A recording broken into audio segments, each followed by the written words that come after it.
So, okay, so welcome everyone. My name is Pete Smith. I'm going to be the host today, and I'm a member of the TFN Lecture team. Just going to get rid of this little dialog box. Okay.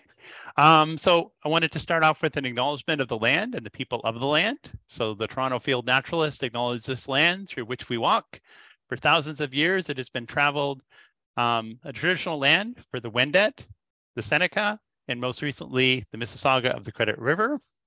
Today, it is still home to many Indigenous people from across Turtle Island, and we are grateful to have the opportunity to be on this land. Thank you very much to the whole lecture team for organizing our lecture series, including today's talk on underground invaders. Sounds like we're doing a B movie today. I don't know. All right. So I'll introduce our guest speaker in a minute, but first, let me welcome guests who are joining us today. This event has been shared on several portals across the TFN website, so do tell us in the chat how you heard about us. We hope for you to come again, and maybe you'll be a TFN naturalist. Maybe you'll join our group. All right. So let me talk a little bit about Zoom. So we're going to be recording this event, in case you didn't hear that little piece at the start. So it's a good habit to, if you're going to be walking around and such, to turn off your camera, because it's sometimes be a little bit distracting for the event. If you have a question, you can, do something, raise your hands, jump around. We'll do the questions at the end. There's also the ability within the system on the reactions button in the bottom to raise your hand, and I'll try and keep an eye on the chat and ask people as we go along. Okay. All right. And after the talk, please stay, and we're going to thank our speaker, but we're also going to share some sneak pics of future events. Okay. All right. Now, I'm delighted to introduce our speaker today. It's Dr. Michael J. McTavish. He's a postdoctoral researcher, fellow students, fellow working with the Smith Forestry Health Lab at the University of Toronto.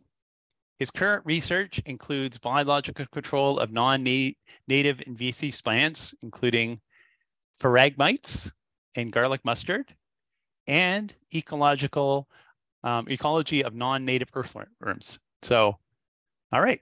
So Michael, do you want to take it away? Great. Thank you very much for the introduction there. I'm just going to pull up my slides here, make sure we're good to go. Okay, perfect. All good? Sorry, before you start, can I interrupt? I'm the president of TFN Invade. Whoever from the lecture team is controlling Zoom, an attendee would like you to enable captions. If you could please do that before the speaker begins. Thank you. Zunaid, how do I do that?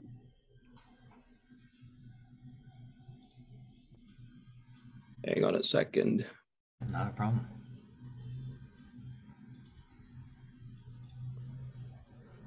I think it's under the video, although I can't tell you because I can't run it right now.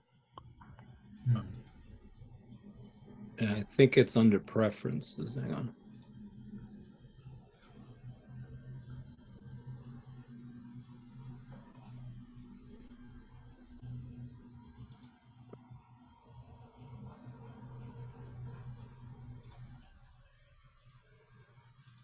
Yeah, I can't see it in my version. It may be something that we needed to do beforehand. Yeah, possible. I can't see it in my version, but it typically is in accessibility. Yeah, I see it in mine under accessibility. Okay. Yeah, you can activate it as the host, but I've made you a co-host, Zunaid. Is it always show captions under accessibility? Does that work? Yeah, that should be the one. Okay, I clicked on that, so let's see if that changes anything. Although I'm not getting any captions right now. I don't know about you. No. Yeah, sorry. Apologies. It seems like we can't do it. Okay. Well, if anything's sort of unclear, please feel free to put that in questions in the chat, and we can deal with that at the tail end. Okay. Sorry about that. No, not a problem. Shall we get started? Yes, let's get started. Okay, great. Well, thank you again for the invitation to join you folks today here. As we said earlier, I think a nice day to be on Zoom rather than sort of traveling around to get somewhere on a nice rainy Sunday. So very happy to join you here. I noticed there's some familiar names out there in the participant list as well. So if you've been at a previous talk sort of on this subject, there's some new material in here and some updates. So hopefully there's something to add to your knowledge on this. So I'm going to be talking a little bit about the work that we've been doing tracking this sort of recent arrival of jumping worms. And I'm going to start with a little bit of a more general background, talking about sort of why earthworms are interesting as invasive species and important to understand as a part of these North American ecosystems in general. So by way of general background, invasion is sort of the through line of a lot of the research that I do. So biological invasion poses this major challenge to conservation in general. As human activity becomes more and more global, increasingly we see new species arriving in areas, sometimes on purpose, sometimes by accident, where they weren't found previously. And this ecological novelty takes two forms. You have new species in areas where they weren't before, but those species also don't just keep to themselves, they interact with each other. And these novel interactions can pose really challenging questions for what do we do in terms of conservation. A really interesting study system to look at this with is earthworm invasion. So the vast majority of earthworms that we have in Canada are actually non-native species, primarily from Europe. And this isn't happening just in Canada. This is a part of a global invasion process with non-native earthworms spreading to every continent of the world, all sort of mixing around, and they're showing up everywhere except for Antarctica. We did have native North American, Canadian earthworms, but these were largely wiped out by the last glaciation and this extent of land that was covered by ice. As that ice retreated, you essentially now have a soil that's very suitable for earthworms, but is earthworm free. So that's a really sort of open niche that can be invaded by species from elsewhere. As with so many other invasions, earthworms invasion is very much a human-assisted process. They move quite slowly on their own, so in order to make these fast, long-distance jumps, a lot of that is coming from us. So various activities can move earthworms and their cocoons, which you can see in the top right photo there, just sort of nondescript dark particles that look a lot like soil, very easy to mist.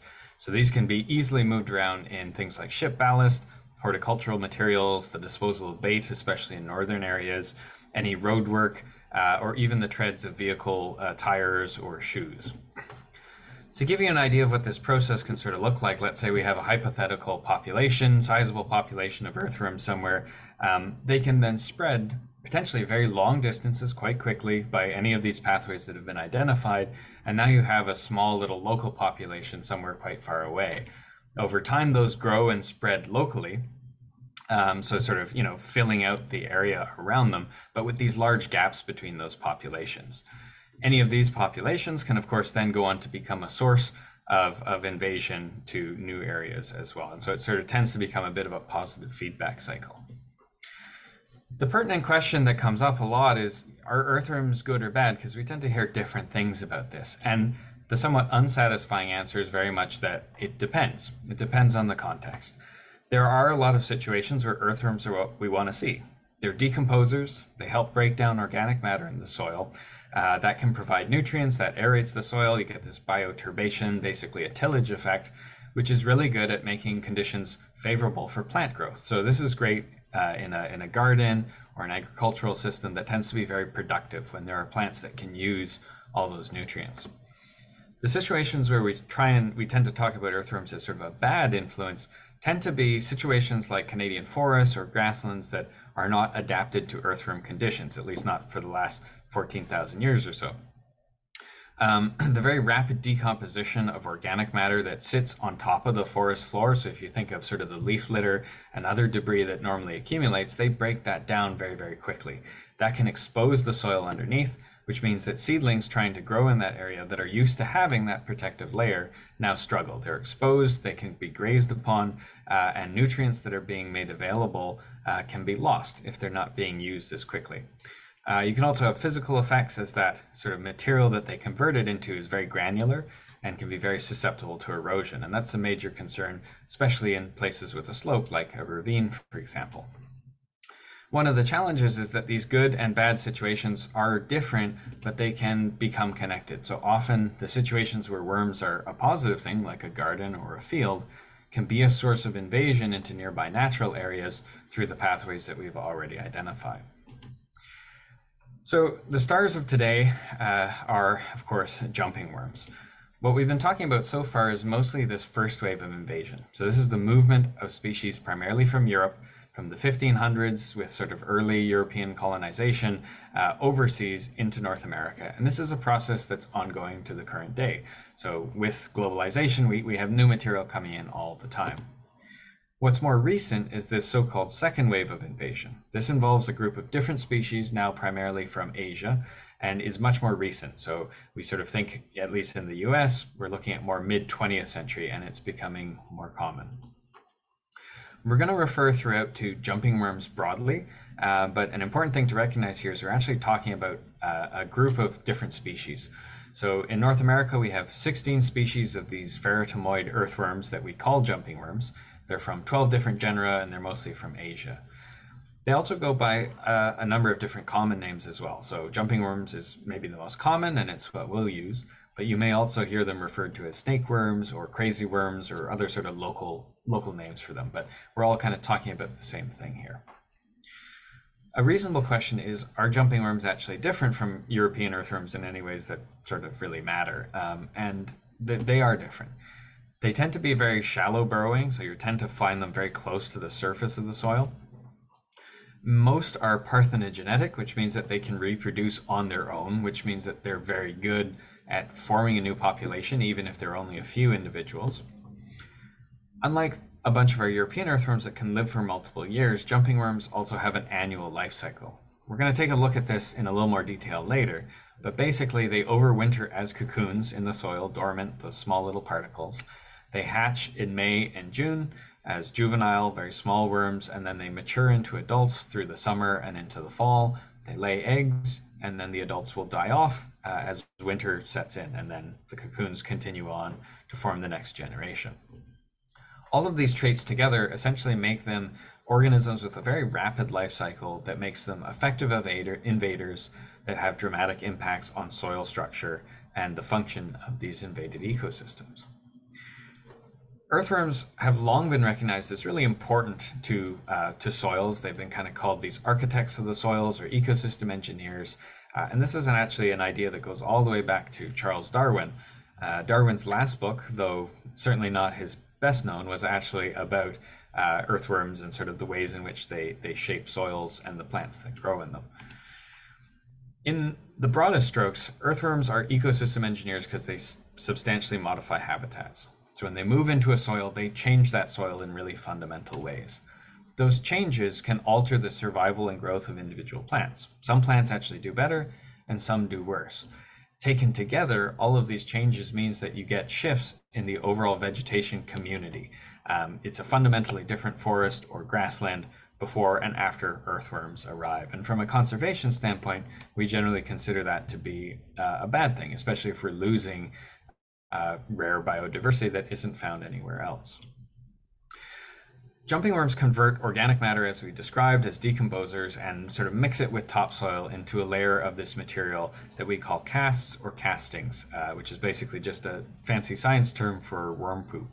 And you can see a pile of it here highlighted and circled here. That is at a very small scale, and then here you have a photo from a Toronto ravine showing a much larger area where basically this entire surface is just covered with this worm casting material. By converting what used to be there, so litter and topsoil, into this casting material, we get a bunch of effects, some of which we've already described. That soil surface, as you can see in the photo, is now very exposed, which means that the soil and plants growing in it can dry out very easily. They can become desiccated. They're much more exposed to browsing, so things like deer have a much easier time to just find them and eat them in large quantities. That loose material of soil can be eroded away by wind and by water, and when it leaves that system, you're also taking a lot of valuable soil nutrients with it. So all in all, you have this sort of suite of negative impacts on plant survival and growth. One of the other reasons we're more concerned about these effects with jumping worms than European earthworms, because European earthworms do a lot of the same things, is that when we think of a really large European worm, like a dew worm or a night crawler shown here, they tend to be found at very low density. So you might just get a few per meter square of soil. You can get high density earthworms, or you get hundreds of worms just in sort of a meter by meter of soil, but these tend to be very small. Jumping worms sort of break this pattern by being both large bodied and occurring at high density, and those combined means that they can have very substantial, very rapid effects and impacts on the soil. So let's zoom into the situation about jumping worms in Ontario and in Toronto specifically here. If we look at a general timeline, the first documentation of jumping worms in North America actually is from California, from the US. This was way back in the 1860s, though of course it's very impossible to say with the messy taxonomy of earthworms, what exactly we were looking at that time. And after that, we don't have a lot of documentation about this, so who really knows? The first substantive Canadian documentation comes from Ontario, near Windsor. This was made by noted earthworm taxonomist John Reynolds in 2014. So he collected a few samples near the Ojibwe Prairie, I believe it was, and then we didn't really hear anything for a while after that. The most substantive collection of sightings sort of kicked off in summer of 2021. These were sightings from southern Ontario, mostly coming from garden clubs and naturalists. A bunch of these made their way to me, and so working with John Reynolds, we were able to identify them, collect some of these early observations, and sort of became aware that these things are here now. So that fall, now that people were aware of it, we then started to get observations elsewhere, including in the Atlantic provinces, in New Brunswick and Nova Scotia.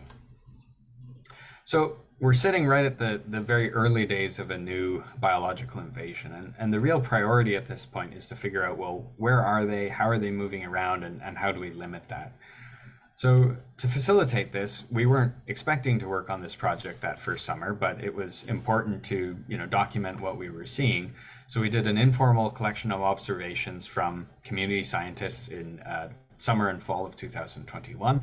And we also had a thesis student, undergraduate student Esther Tang, based at University of Toronto, working with myself, doing a survey of some of the Toronto ravines that fall as well. By the next year, in fall 2022, we'd kind of had a chance to get our act together and put together a more comprehensive community science-based early detection program.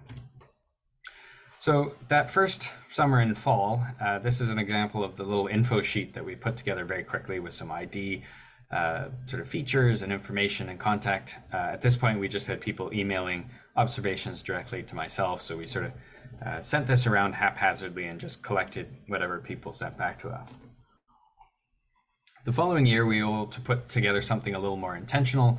We ran an outreach and early detection campaign with a number of partners, including the Master Gardeners of Ontario, Invasive Species Centre, RBG, Toronto Nature Stewards, and others. We did a guided hike with TNS, and we put together an online webinar with all these partners, which you can still find. There'll be a link for this later as well. It's hosted through the RBG website, and we'll talk a little bit more about the sort of identification and reporting tips that are in there. So here's the situation at sort of a broad scale. As of this spring, we have 31 confirmed records of jumping worms in Ontario, and this is an image at county level distribution taken from the EdMaps platform here. So there are a few patterns I'd like to pull out here. The first is that we're still seeing observations around that original Windsor area. So the proximity to the US border there, potential sort of pathway for them to get in, certainly.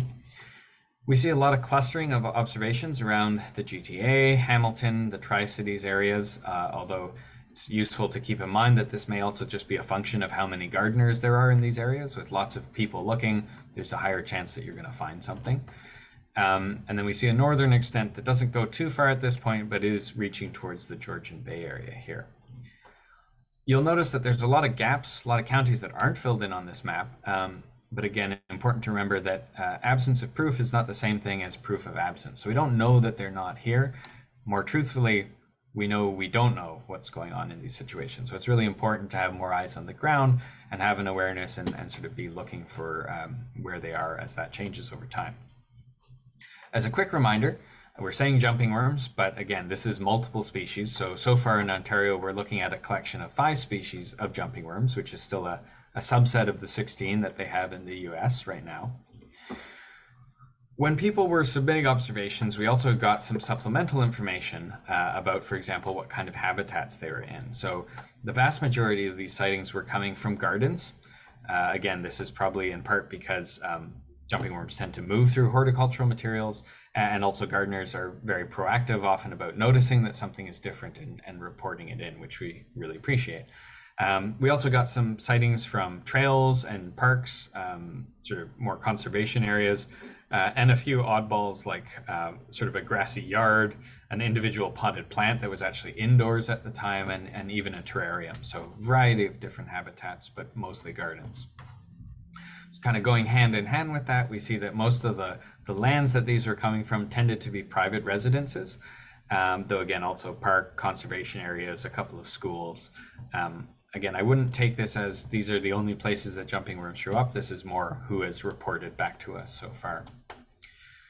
One of the things that we asked people about when they were reporting a sighting was, had anything new been added to that area if it was on their property in the last year or so? Not everyone answered it, but of those who did, many reported adding, of course, plantings, soil amendments, mulch, topsoil, woody debris, all sorts of different materials from different places, which makes it really difficult to track where they might actually be coming from. We asked people if they knew or had a suspicion of where something was coming from, and in the vast majority of cases, people weren't sure. Sometimes there was kind of an inkling, but even then it was generally a guess. So really difficult to tell what the pathway actually is, which is a challenge. So a lot of that is kind of a provincial scale of distribution. We're also interested in what this looks like a little bit more locally on sort of a tighter spatial scale. So Esther, working on her undergraduate thesis in forestry with myself, did a survey of 11 different ravines in the Toronto Ravine Network. We had noticed after one of our site visits to a garden that there were jumping worms spreading, or we don't know if it spread from that location, but in a nearby ravine, sort of suspiciously nearby, I guess. And so we were curious about how many of the ravines in Toronto had already been invaded at this point. So she did a survey of 11 different properties, and basically the sort of short version of this was at the end of the day, 4 out of the 11 ravines had jumping worms in them, about a third. So this was kind of a good news, bad news situation for us in that it seemed like not all the ravines had been invaded, but it was also not particularly rare at this point as well. It's worth noting that there's quite a variable range of how invaded a site can be. So these dots indicate survey points. So what Esther would do would go to a ravine, walk the main path of the ravine, and at fixed intervals take a sample to determine if jumping worms are present or not. Black dots indicate no jumping worms, yellow dots indicate sites where jumping worms were found. So this was a site where only about 5% of the sample plots were actually invaded, so it's still a very early invasion, potentially coming from a nearby garden, or maybe someone's dumping plants into the ravine, who knows. And then we have sites that look like this, where basically the entire trail side of the network was already invaded. This was very telling to us because this almost certainly did not just happen, right? So the level of invasion we're seeing here suggests that they have been there probably for at least several years, spreading to some extent, and simply haven't been noticed or haven't been documented previously. So to summarize what we've learned from all that, jumping worms are present at multiple locations in Ontario. We know that we're looking at least 5 species. They're probably relatively recent, but they're also not brand new. They've probably been here at least several years. They're abundant in gardens, but are also being found in nearby natural areas as well, which is even more of a concern. And if we think about various scales, the overall pattern is kind of that they're not ubiquitous yet, but they're also not completely rare. So an important question is, what do we do about this now? And we is sort of us in the research community, it's people at home, it's gardeners, it's naturalists, it's sort of a collective we. The first really important and somewhat bitter pill to swallow is that non-native earthworms will and already are becoming inevitable and growing parts of the Canadian soil community. We saw that with European earthworms, and we're going to see the same thing with jumping worms. We can't keep them out, and we can't get rid of them once they're here. And there's a number of different reasons for that. Importantly, there's no real practical control options to deal with the population once it's in place. They're below ground, many are nocturnal. It's really hard to catch those cocoons. They move around through so many different vectors of dispersal and invasion. And quite frankly, there's insufficient economic incentive, at least sort of in a very immediate way, for regulatory agencies to be interested in doing anything about this. So for all these reasons and others, non-native worms are here to stay. That doesn't mean we shouldn't do anything about it at the same time. And so what we do, I would say, depends really which group we're talking about here. So because these are very different situations. In the case of European earthworms, this is an invasion that's been going on for hundreds and hundreds of years. They are, for the most part, abundant, widespread, and we can't do anything about them. And there's actually a very good environmental ecological argument for the fact that over time, they're sort of becoming a naturalized part of our soil communities. So in this case, what I would tend to recommend, and this is what I did really as a big part of my doctoral research, was that we sort of learn to live with them. We understand them as a new component of these ecosystems and how they change that, how they fit into it. For jumping worms, this is different. This is a recent invasion. They're not yet widespread. We can't control them, but we do have options to slow the spread. And so in this case, there is value in two parts here, learning where they are and how they're moving around, and also trying to slow that spread down as much as possible. So we're going to go through those two steps, each of which can be broken down a little bit, starting with learning where they are. It's absolutely vital that we know where they are, how do they move around. And so this really gets down to that community science detection program that is still ongoing. We describe this as essentially 3 steps of learning how to identify jumping worms, searching a local area around you for jumping worms, and then reporting any positive observations online. So we're going to go through those 3 steps here quickly. How do you actually know if you have jumping worms? What are you looking at here? Because they are below ground, typically what you see first is not the worms themselves, but what you want to look for is alteration of the habitat. A jumping worm soil looks different. Once you see that, then you can start looking for the worms themselves, and then you're looking for clues based on how they behave and their morphology, how they look and how they are structured. So the habitat, we've seen that before here. Jumping worms convert that organic matter into those loose, crumbly casts. Especially when they're dry, they have a really crumbly, loose texture. It's been described as being like sort of dried coffee grounds or maybe a dried kind of ground beef as well, although a different color. So you can see that focused in on here. Worms like specific spots, typically where it's a little bit wetter. So around the base of a tree, in the lee of a log, sort of around a stump, those tend to be sort of preferred habitats.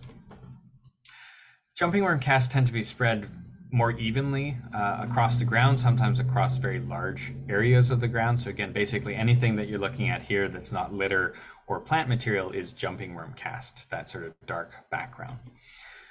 Other European earthworms do make casts at the surface as well, but they tend to be clumped into little piles that are called middens. So on the left there, you can see middens that have been left behind by a dew worm, nightcrawler, and they're sort of discrete little pockets, whereas the jumping worm casts are loose and sort of continuous, as we can see on the right there.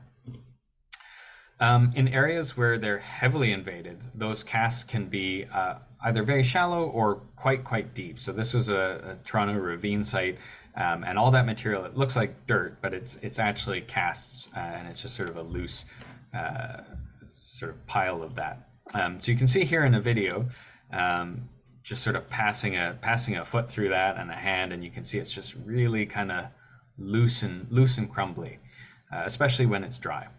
So difficult to capture in a video, but very different texture from the soil that would normally be there. Okay, that's, I would say, a bit of an extreme case. It's not usually that deep, but something similar to that, just a little shallower. Okay, here's the fun part. So if you see that, then you start looking for the worms themselves. And one of the big tip-offs to say, is this a jumping worm or is this not a jumping worm, is to look at their behavior. So the name jumping worm is apt. It comes from a behavior that they use to try and avoid predators. So if they're disturbed, if there's something trying to pick them up or eat them, they will use this rapid sort of thrashing side to side motion to try and escape. And that's really what gives them away, because non-jumping worms don't do that. So you're going to see here in a little video clip, sort of brushing aside some of those casts that we've spotted. Right in those casts themselves, in that loose material, you can grab a worm, you pick them up. They don't like that. And there's that thrashing kind of jumping behavior as they try and get away. So we've got a couple more of those. You can see here, there's one lying in those casts. Very, very rapid sort of side to side kind of twitching. And they're actually pretty good at getting out of your hand as well. So if they do that, all of a sudden, you know that's what you're looking at for sure.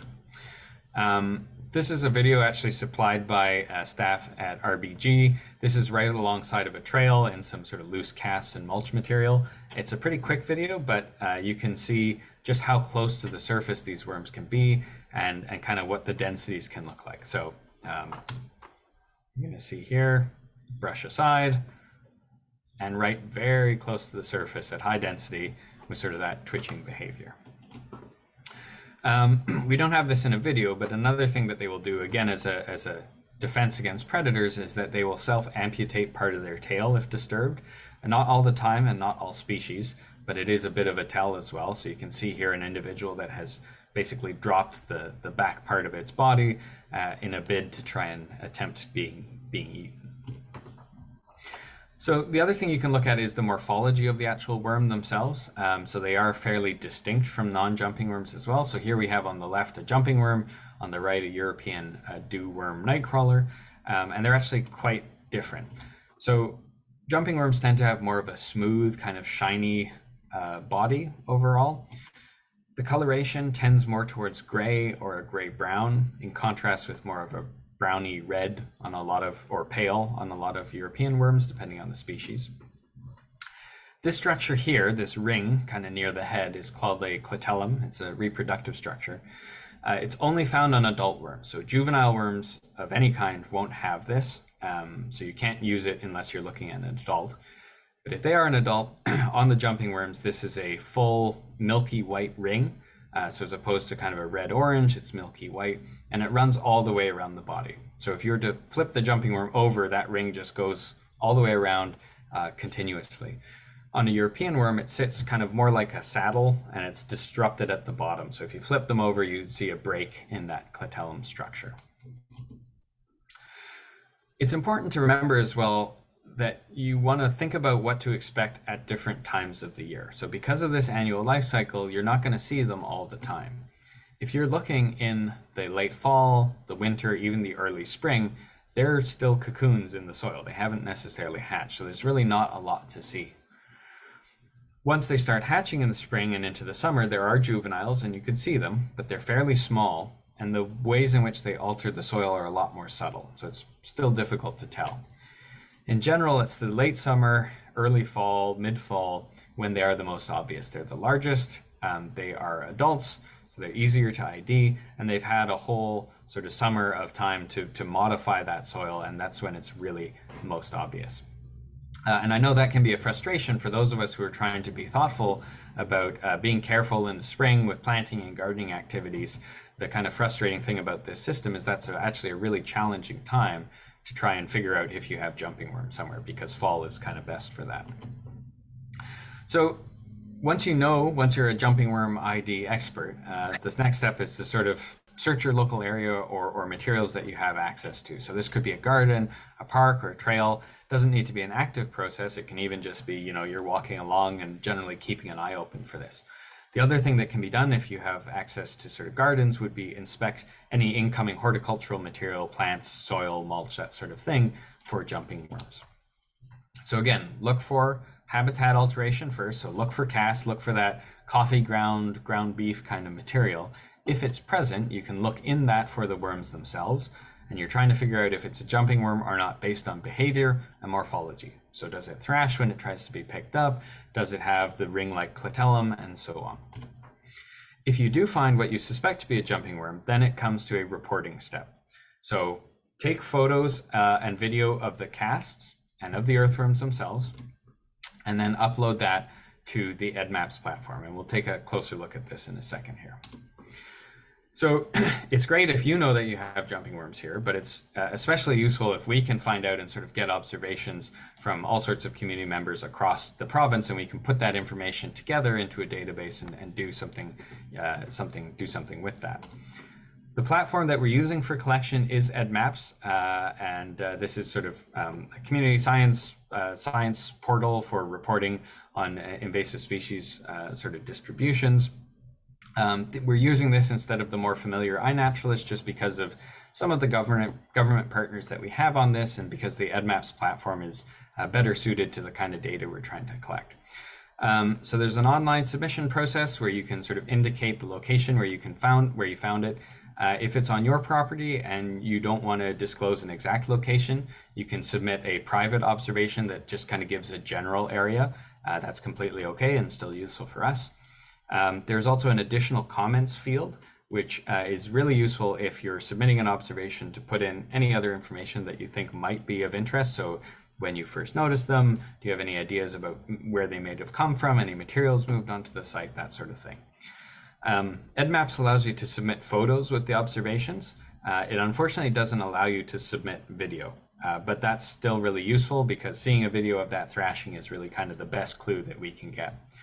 So typically what happens is if you submit an observation through EdMaps, that comes to me as sort of the expert identifier for that. We'll ask for you to send a video if you have that by email. And then if everything sort of checks out, we'll sort of say, yes, this is a jumping worm and it's going on the platform, or no, fortunately, it doesn't seem to be that.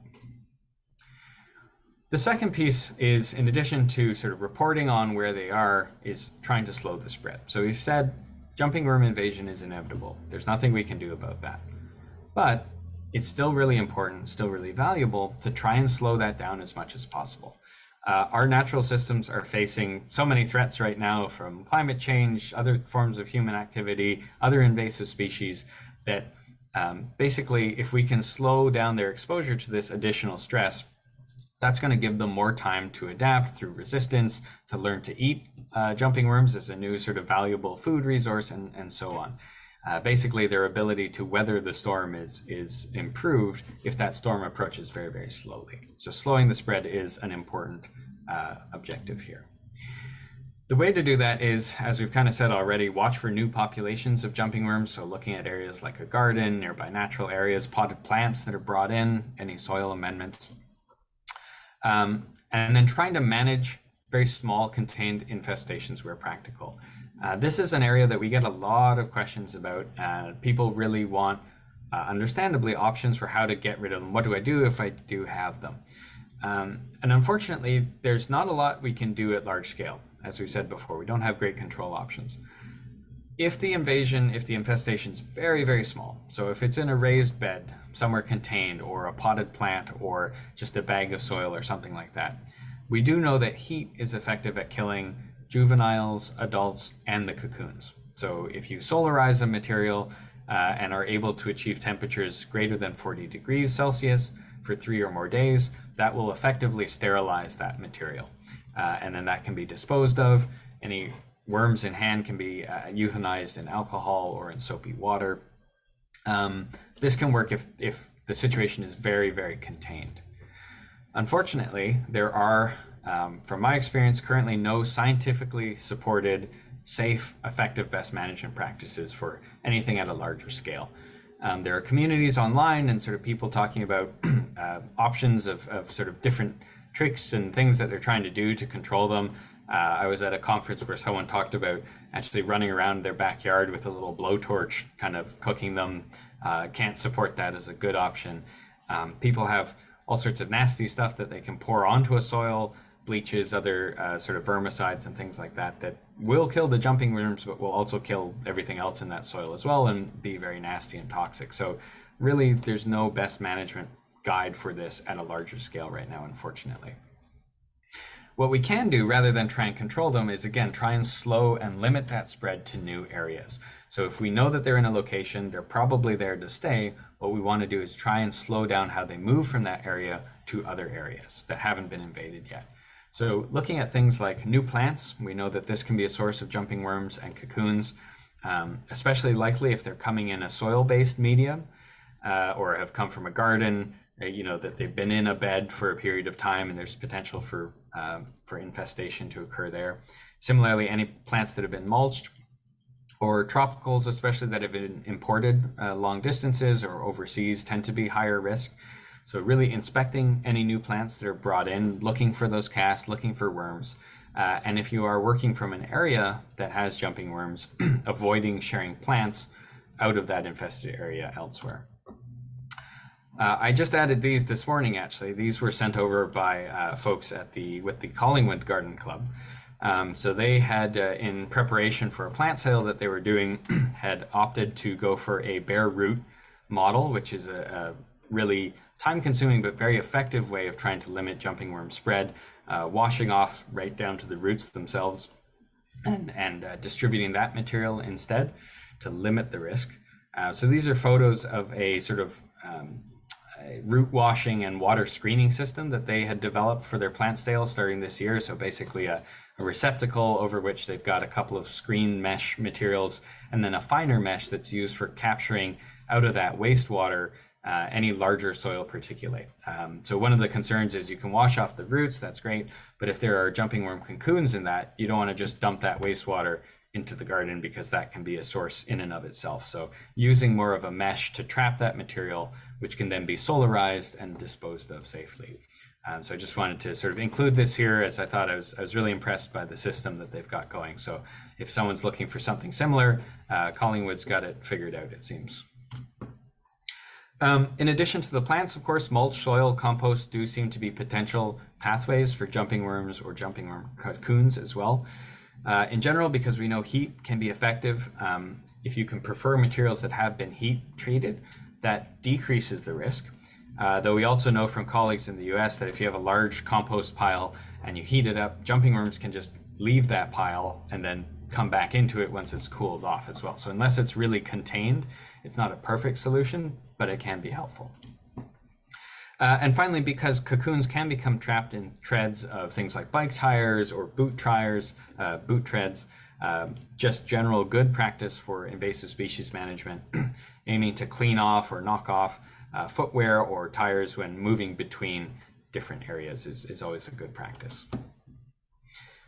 All right, so quick recap here and concluding thoughts at the end because we've covered a lot of information there. Jumping worms are now in Ontario.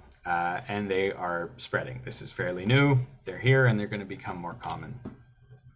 Jumping worms can have dramatic negative impacts on soils and plant communities, so this is a problem that we want to be aware of and try and deal with to the extent possible.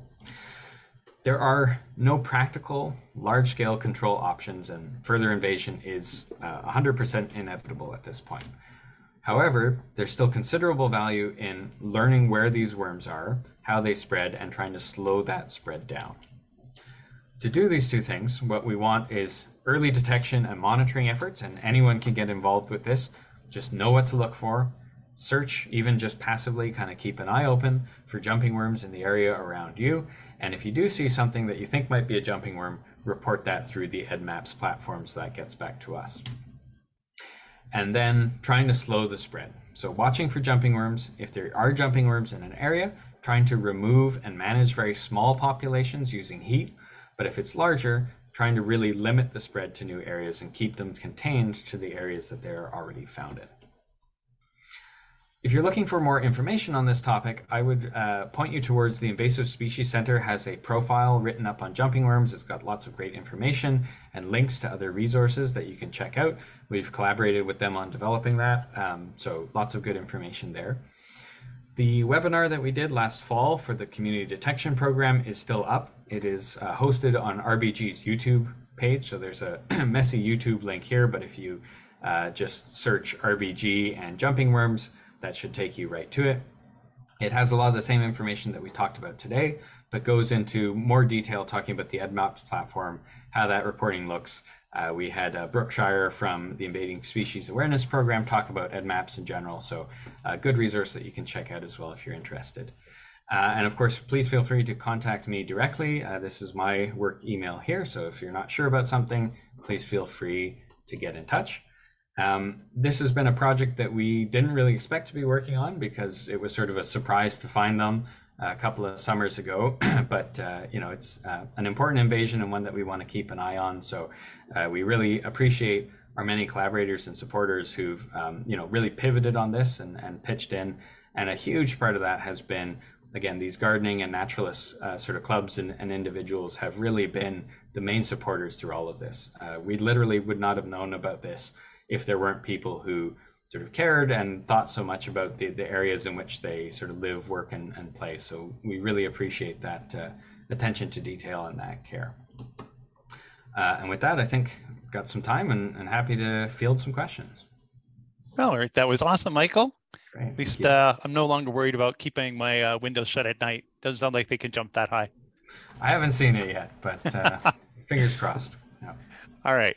So the first question is about predators for jumping worms. So what sort of predators do they have? Is it the standard, worm-eating things? And there's also a question about whether what did those predators like robins do previous to like the earthworms coming here? Right, yeah. So the predator part is a really sort of interesting thing. So one of the big reasons that an invasive species can do really well in a new area is that they sort of leave behind in the habitat that they come from what we would call natural enemies. So these could be diseases or parasites or predators, things that they eat them. And that seems to be the case for jumping worms as well. Our sort of local fauna don't seem to have kind of figured out that these are kind of good to eat. And as we've seen, they have a number of different tricks, that thrashing, the tail amputations, they're really good at avoiding predators. And they sort of haven't figured out that this is kind of good food yet. I haven't seen good sort of study data on that. That's more anecdotal. We haven't seen a lot of predation yet, but we almost certainly will over time. So again, that's part of that slowing this down so things can adapt to it. As has been pointed out, you think about worms, one of the classic images is a robin eating a worm. Of course, there weren't worms, at a certain point of time for those robins to eat. That's a new association, a new sort of food web link that emerged over time. So we'll almost certainly start to see that in time as well. And will be one of the big things that we study about jumping worms as they kind of become more common in Canadian soils. Okay, thank you. Question from Ronnie, are jumping worms good for composting? Probably. I don't think it's sort of worth the risk of trying to use them for that purpose. They are decomposers, however, as most earthworms are, and they're very active at kind of a surface layer. And we certainly see from some of those ravine photos how they are very effective at breaking down organic matter in a couple of years to sort of, more of a sort of cast type material. I would still tend to stick with, or your classic red wigglers, that kind of thing. That is also a non-native species, but we don't tend to find them out in out in natural areas because they're not good at dealing with our winters. So if you do get escapees, out of a compost bin or something like that, they don't tend to survive the winter, so they don't set up their own self-sustaining population, whereas jumping worms are capable of that. Okay. I have a question from Kat. Can anything be done to mitigate the impact of jumping and other invasive species, adding organic material like arborist chips, etc.? Yeah, we know that's certainly something that is being looked at already, and in the U.S.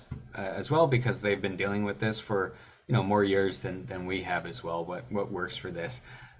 Some amount of mulching works really well for some invasives. For jumping worms, they seem to love that, sort of the conditions that are produced by adding especially woody amendments. It retains a lot of moisture that they seem to like, and as that rots and breaks down, that becomes a food for them as well. So something that they would probably actually help them do even better, if anything. One thing that we do seem to do that's an option, not so much for preventing them or reducing their numbers, but one of the things we see, like again in those ravine photos, where there's just all this bare worm casting and not a lot of plant growth, is figuring out which plants do better in a jumping worm invaded soil. So kind of preliminary evidence on that seems to suggest anything that is very shallow rooting has a hard time because that shallow root zone just gets completely churned up and it's so loose it doesn't structurally support the plant in the same way. So something that is deeper rooting, that's a little tougher and able to hang in there even if that topsoil is so loose, seems to be potentially a good option. So I think that's something we're going to gain knowledge on as time goes on, is what does well when jumping worms are present, and then we can sort of selectively manage for and plant for that, for example, if we're thinking in more of a restoration context. Okay, thank you. The evasive, this was from Gavin. The evasive flatworm is called a hammerhead worm. Earthworms are one of their main prey. Do you know anything about those? Yes, yeah. So flatworms, I have a bad habit of getting distracted by a lot of different side projects. You know, the jumping worm piece is already something we aren't financially supported on, but is relevant to what we do, and so we do look at it. Flatworms are a fascinating kind of area. I would love to make another side project. So, you know, we just said that one of the reasons invasives do well is they've left natural enemies behind. But natural enemies can sort of catch up on their own as well over time. So flatworms, many of which are non-native as well, are predators of a lot of soil invertebrates, including earthworms, other things as well. That's that lack of specificity is one of the reasons we don't really look at them as a biocontrol. But as they show up on their own, almost certainly they will sort of be detrimental to earthworm populations. So the hammerhead worm by Pallium, I think is the genus as well, has been found in Ontario, in North America a few times as well. It's one of these things where, you know, unless people are looking for it and documenting it, it's very easy to miss. But I think it's a similar story where it's starting to show up and we're going to see more and more of it. And that's going to be one of these factors that kind of tips the scales the other way against the earthworms a little bit as well. So not something we want to actively encourage because they are generalist predators that are also bad for snails and all sorts of other things, but, you know, will help keep those populations in check over the longer term. Okay, thank you. Do robins avoid jumping worms or do they eat them? I haven't studied this specifically. I've heard from people working on this, they are not preferred by robins. You know, they're not quite sure what to make of them. They're harder to catch compared to just sort of a big juicy nightcrawler or something like that. But I think in time they will learn to, would be my guess. It's just more of a sort of behavioral thing to learn to do that over time. Okay. Thank you. Gilbert. While efforts are currently being made to solar spread and localized context, is there efforts to do sort of for large populations and clusterings?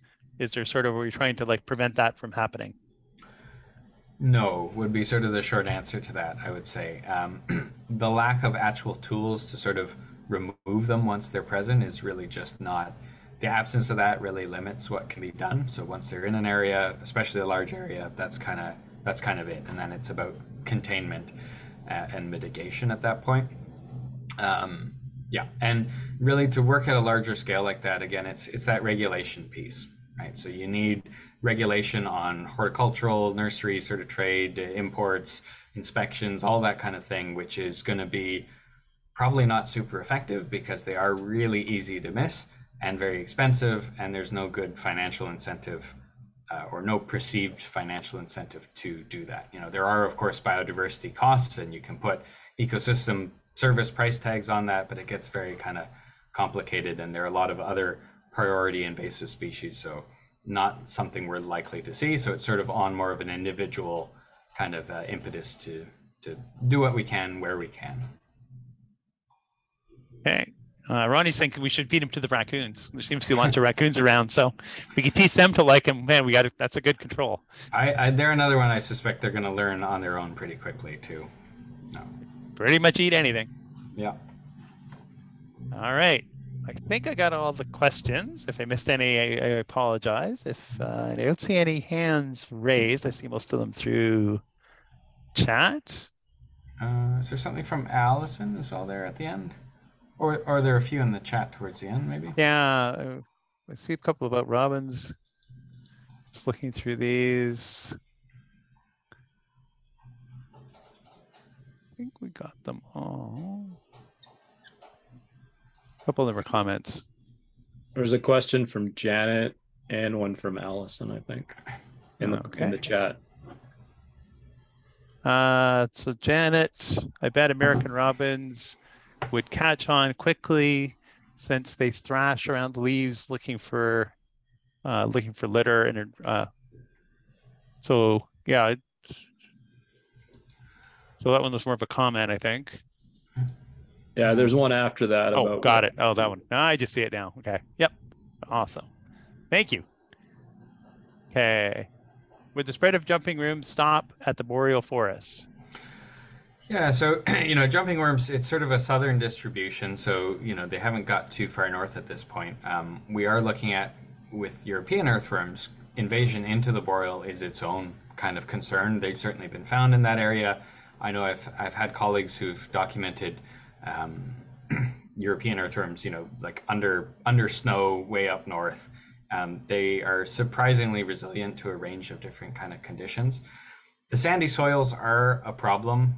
So most of that is related to water holding capacity. So a very sandy soil that drains quickly tends to get dry, and dry isn't good for sort of earthworm survivorship in general. So sandy soils can sort of put them off, but different species are more or less sensitive to that. So for example, in the boreal, we tend to see smaller worms that live very close to the litter layer. So they're close to that organic matter that is better at holding moisture compared to the sandy soil beneath it. So you sort of see different amounts in different species, but they can still be found in that area. And that's certainly an issue of concern because of the amount of carbon that's currently stored in all that organic matter that's very slow to decompose further up north. So as worms move into that as decomposers, there's concern about the potential for that to release even more carbon at a very sort of quick rate. So there is concern with that. Probably not for jumping worms, just because they're not up there yet, but it is an earthworm invasion challenge in general. Okay, question from Elizabeth. Might jumping worms be bad for garlic mustard or dog strangling vines? Yeah, it's interesting. So garlic mustard and DSV, we work on both those invasive plants in our lab more from a biocontrol perspective. When I very first started working with earthworm invasion years and years ago, it was actually on a garlic mustard project. There's sort of a pattern that people tend to notice where you get earthworms, invasive earthworms, and you get garlic mustard in a lot of the same sites. And there's been speculation about whether there's some sort of a mutualism happening there where garlic mustard does something that's good for worms and worms do something that's good for garlic mustard. That mechanism hasn't really been figured out yet. It's also possible that they just like the same kinds of habitats and tend to be found in very disturbed areas and sort of just cohabitate essentially. But it will be interesting to see with jumping worms and garlic mustard because it does root very close to the surface in many ways. So I could certainly see a situation where garlic mustard maybe has trouble with that if there's a lot of topsoil erosion going on. DSV, I'm not sure, but it would be an interesting one to keep an eye on. So always a concern if invasives help out other invasives, sort of a process that we call meltdown, basically. So something we want to watch for. Okay, question from Allison. I remember that a study out of U of T a few years back talked about earthworm impacts on trees, birch, I believe, through the eating of seeds. Do you know if jumping worms have a similar impact on any species through seed eating? Right. I don't know. That might have been Colin Caston's paper. I'm not sure. We've done a lot on seeds as well. So one of the fun aspects of earthworm research lately has been realizing that while they eat mostly decomposing organic matter, they also do eat seeds. It's kind of a really dense, nutrient-packed food source for them that they use when they can get it. And this has all sorts of interesting impacts on plant growth because those seeds can be destroyed, or maybe they pass through the worm intact, they get pooped out, and they actually germinate faster or grow better because of that process. So again, this idea of some plants doing better, some plants doing worse. As far as I know, no one's looked at granivory, sort of seed eating in jumping worms yet, but I would assume, sort of based on their basic structure, there's no reason to say that they wouldn't. And with that activity very close to the soil surface, that's where a lot of seed rain is going to naturally fall. So if they're moving through that material and encountering these really energy-rich little packets of food, why wouldn't they sort of consume that? So I think we just need to get more students and get on that project as well. So I think it's certainly a possibility. All right. Thank you, Michael. That was awesome. Great. Thank you. I don't think there's any other questions. So before you sign off, let's talk about, Ellen's going to talk about some upcoming events. Yes, thank you, Peter, and thank you so much, Michael. That was just terrific, and obviously a lot of interest from the whole Toronto region. So we'll stay posted, and thank you for the work your whole team is doing. Thanks very much. Yeah, so let me just quickly share a screen here and let folks know about things that are going on. And I'm just wanting to make sure that you can all see that. Yeah, so unusually, this is not our last lecture of the season. So please be aware that next month, June 4th, we have a really fascinating lecture about the eastern coyote, which is an animal that we talk a lot about and hear a lot about. And this is somebody who really knows the issues firsthand. And her talk was delayed or postponed due to illness. So do mark that in your calendars, please. June 4th, 2:30 p.m. So that's a Sunday afternoon. And do let your networks know about it as well. Also, I want to encourage people who find these lectures interesting and who want to do something in the way of giving back, that we are keen to have new members of our lecture team.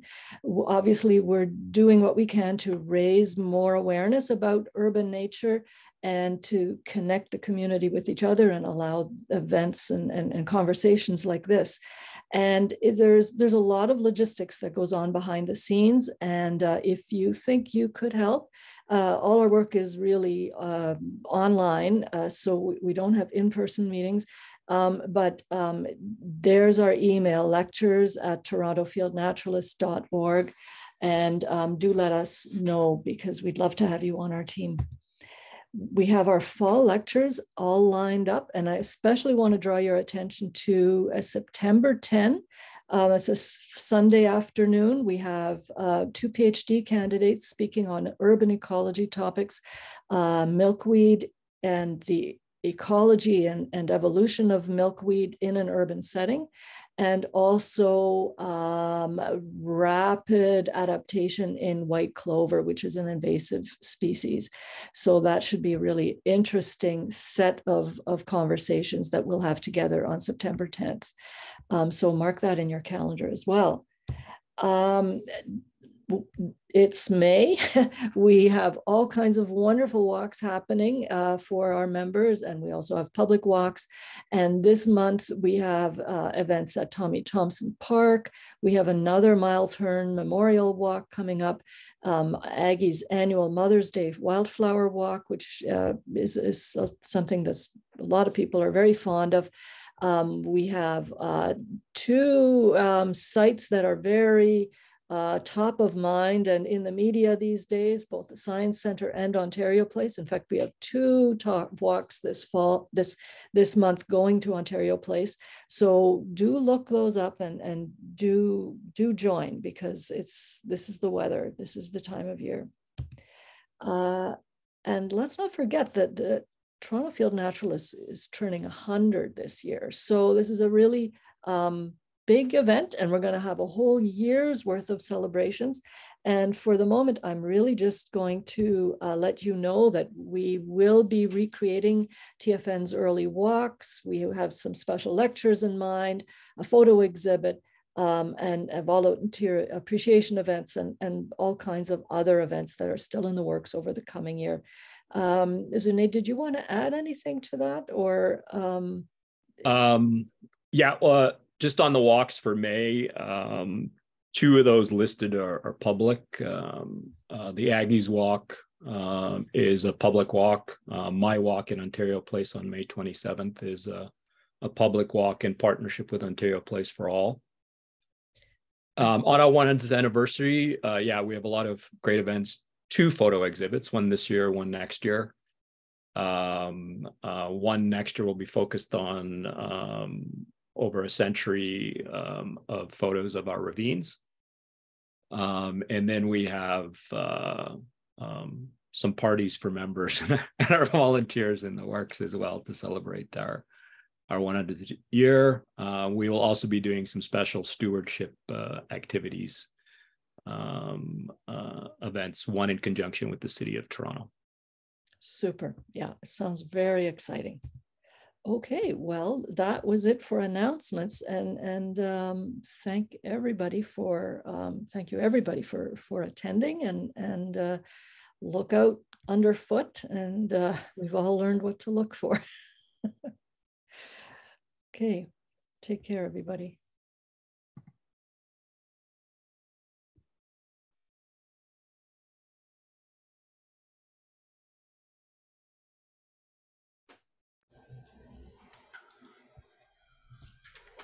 That's great. Thanks very much again, Ellen, for the invitation. No, it's our pleasure, really. It was, right on topic. I mean, we have so many people who are stewardship volunteers in the ravines, and all kinds of gardeners, and so I hope it reaches more and more people.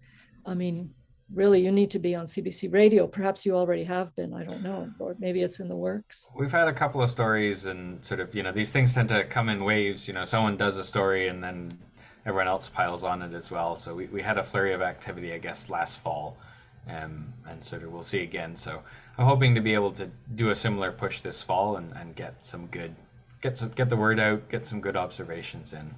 Excellent. Okay. Well, you take care. You as well. Okay.